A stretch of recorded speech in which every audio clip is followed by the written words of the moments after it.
की मात्रा, जैसे कि मानो कि ये एक वाहक तार है, ठीक है ना, आपके घर में कॉपर का।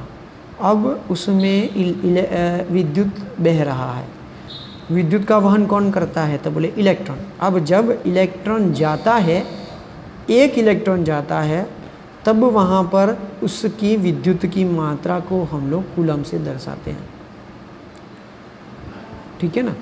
हाँ, इस तरह से जहाँ ME इलेक्ट्रॉन का द्रव्यमान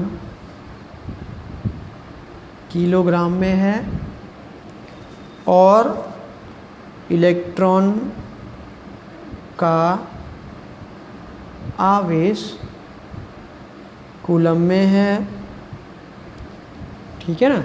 चूँकि इलेक्ट्रॉन ऋणावेशित होते हैं, इसीलिए इलेक्ट्रॉन पर वास्तविक ऋण आवेश होता है। मतलब कि इलेक्ट्रॉन को हम लोग कैसे दर्शाएंगे? ऐसे भी दर्शा सकते हैं, ऐसे भी दर्शा सकते हैं। बोलो, समझ में आया? ठीक है, चलो। इलेक्ट्रॉन का आवेश द्रव्यमान अनुपात जो है वो हो गया। अब नेक्स्ट टॉपिक देखते हैं 2.1.3 इलेक्ट्रॉनों पर आवेश। अब परफेक्ट आवेश हम लोगों को चाहिए।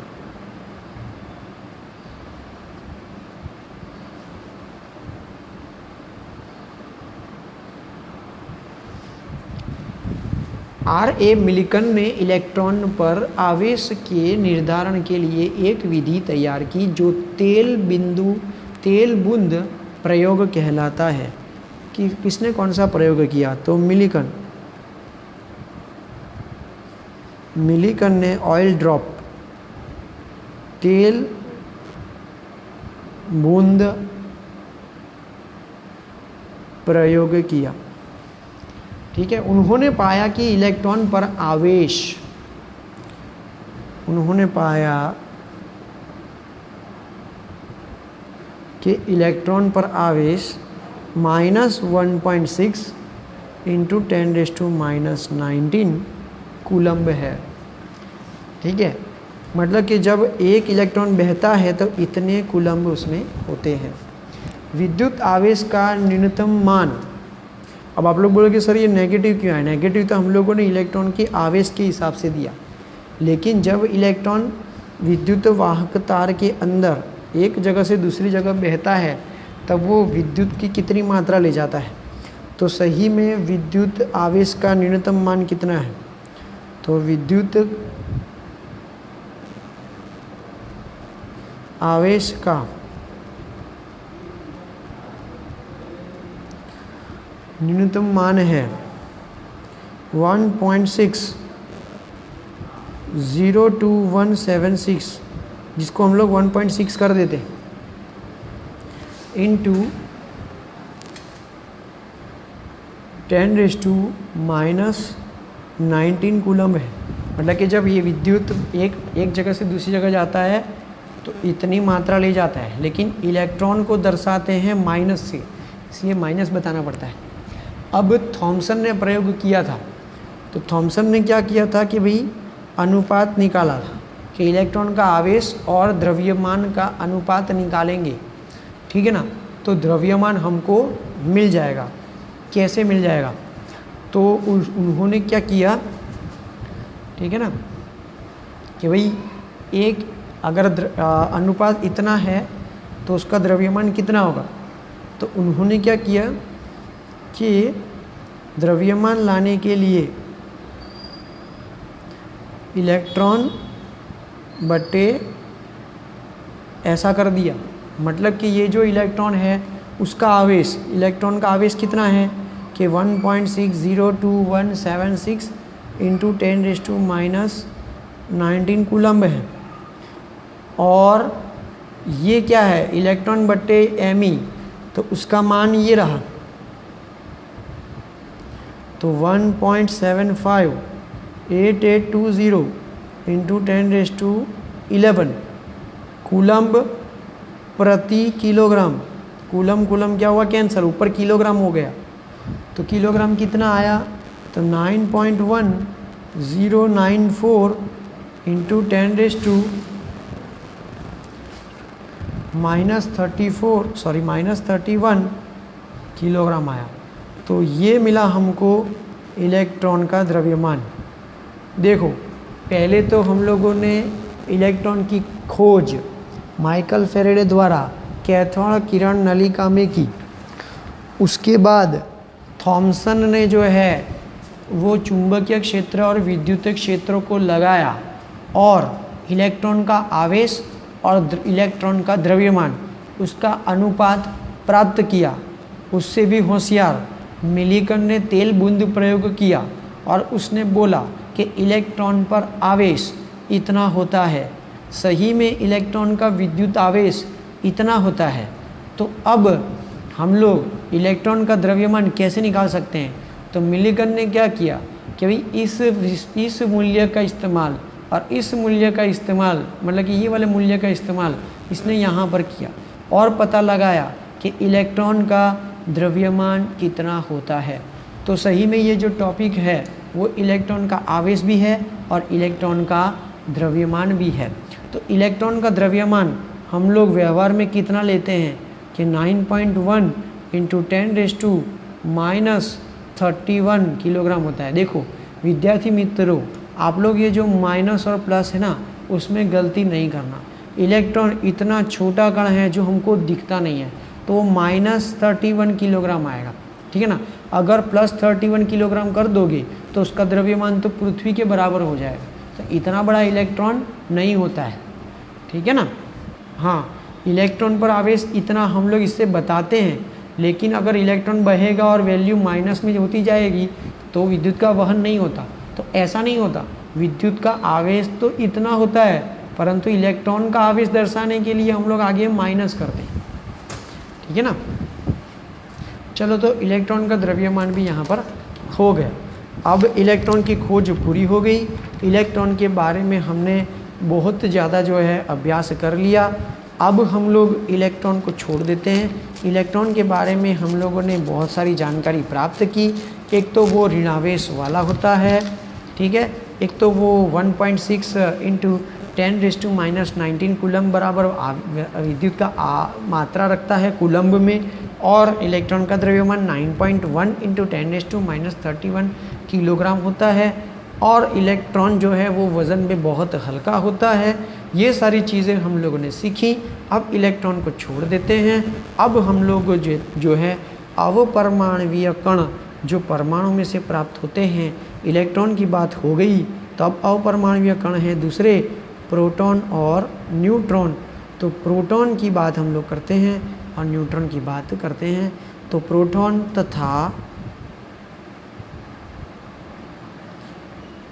न्यूट्रॉन की खोज।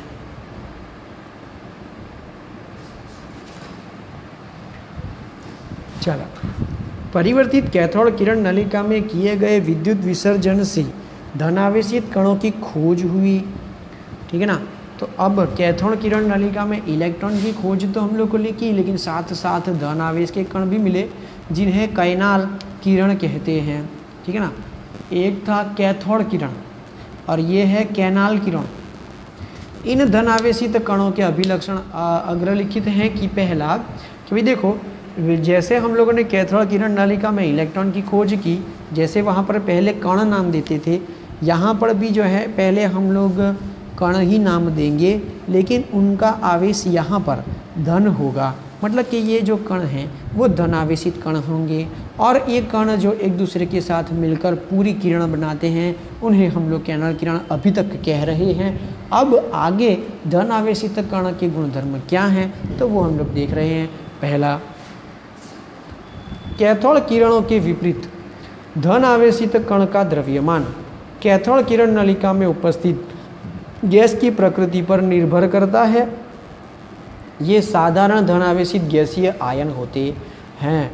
तो जैसे कैथोड किरणों के अंदर गैसों के ऊपर कोई भी तरह का वो प्रभाव नहीं रखता है, ठीक है ना, लेकिन यहाँ पर ये जो धन आवेशित कण हैं उनका द्रव्यमान अधिक होने से कैथोड किरण नलिका के अंदर जो गैस भरी हुई थी उसकी प्रकृति पर धन आवेशित कण निर्भर करते हैं।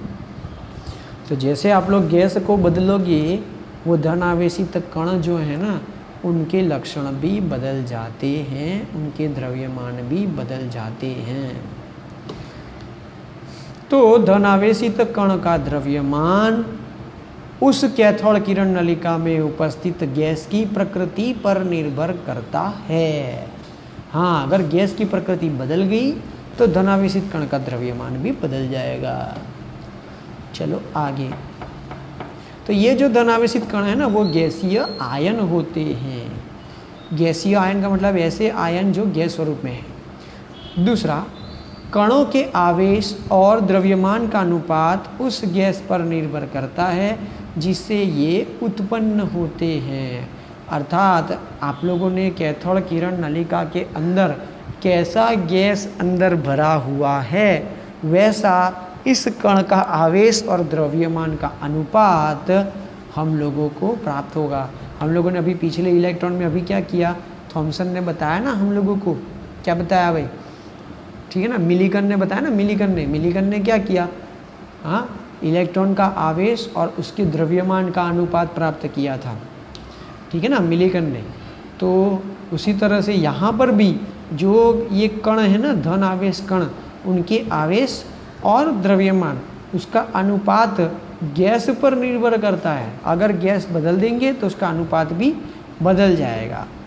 तीसरा, कुछ धन आवेशित कण विद्युत आवेश की मूल इकाई के गुणक होते हैं। तो टोटल ये जो धन आवेशित कण है ना, वो विद्युत आवेश की मूल इकाई के गुणक में ही होते हैं। चौथा, चुंबकीय तथा विद्युतीय क्षेत्र में इन कणों का व्यवहार इलेक्ट्रॉन अथवा कैथोड किरण द्वारा प्रेक्षित व्यवहार के विपरीत होता है।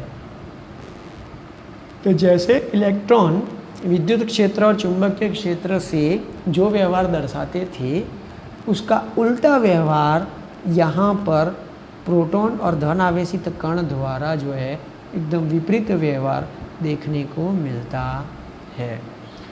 सबसे छोटा और हल्का धन आयन हाइड्रोजन से प्राप्त हुआ था।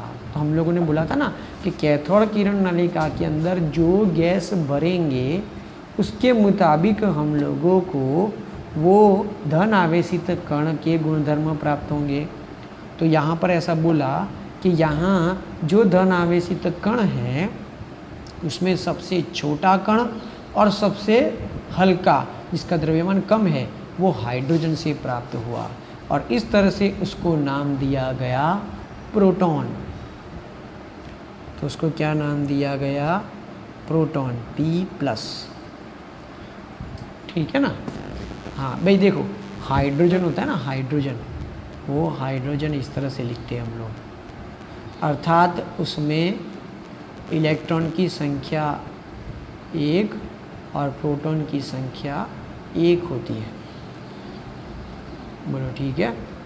और न्यूट्रॉन जो होता है ना, वो 0 होता है। किस में, हाइड्रोजन में। हाँ, तो प्रोटॉन सिर्फ 1 ही होता है, इसीलिए उसका नाम इसका नाम रख दिया गया, उस धन आवेशित कण का नाम रख दिया गया प्रोटॉन। इस धन आवेशित कण का, इस धन आवेशित, चलो, तो ये धन आवेशित कण जो छोटा होता है और सबसे हल्का होता है, इसका नाम दे दिया गया प्रोटॉन। इस धन आवेशित कण का पृथक्करण और इसके लक्षण की पुष्टि सन 1919 में हुई थी। बाद में परमाणु में एक विद्युत उदासीत कण की आवश्यकता महसूस की गई। जैसे कि जो कोई भी परमाणु होता है ना, तो परमाणु के अंदर प्रोटॉन होते हैं और इलेक्ट्रॉन होते हैं, लेकिन ये लोग ऐसा बोल रहे हैं कि एक ऐसा विद्युत उदासीन कण भी होना चाहिए कि जिसके पास आवेश न हो। इस कण की खोज सन 1932 में चैडविक ने बेरिलियम पर अल्फा कणों के प्रहार से की। ठीक है ना। तो अब चैडविक की बात आ रही है। ओके, तो चैडविक ने खोज की इस तरह से जो है। अब बेरिलियम पर अल्फा कणों के प्रहार से चैडविक ने इस कण की खोज की। जब प्रोटॉन के भार से कुछ अधिक भार वाले विद्युत उदासीन कण निर्गमित हुए, उन्होंने इन कणों को न्यूट्रॉन कहा। तो बाद में पता चल गया कि परमाणु के अंदर एक ऐसा कण है जो आवेश नहीं रखता है, लेकिन उसके पास द्रव्यमान होता है, ठीक है ना, जो वज़न में अधिक भार वाले होते हैं। तो लिखा गया जब प्रोटॉन के भार से कुछ अधिक भार वाले विद्युत उदासीन कण निर्गमित हुए। कैसे निर्गमित हुए? जब चैडविक ने बेरिलियम के ऊपर अल्फा कणों से प्रहार किया, तब अधिक भार वाला विद्युत रूप से उदासीन, जिसके ऊपर आवेश न होगा, ऐसा कण उनको देखने को मिला और उन्होंने उसका नाम दिया न्यूट्रॉन। किसने? तो चैडविक ने। बोलो समझ में आया भाई? हाँ, तो इस तरह से प्रोटॉन जो पहले जो है रुथर वो उसने कहा था ना